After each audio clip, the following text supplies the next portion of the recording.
Budak nu kolotna pisah kadang sok jadi korban. Leres teu? Coba perhatikan supaya terjadi mamala engke lamun geus nini-nini atawa aki-aki anu kolotna pisah.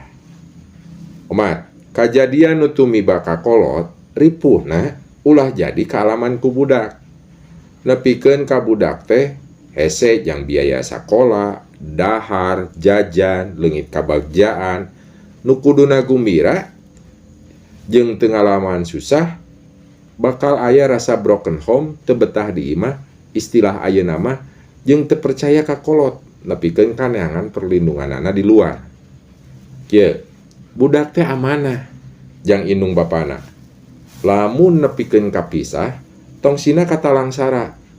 Teu leungit tanggung jawab bapa jeung indung tangtuna pikeun nganafkahan, ngadidik jeung ngurus barudakna. Can telat ya baraya. Anu kaalaman kitu rajut deui silaturahim jeung barudak. Da urang teh bakal kolot dina kaayaan nu bakal butuh budak urang engke jaga. Hatur nuhun.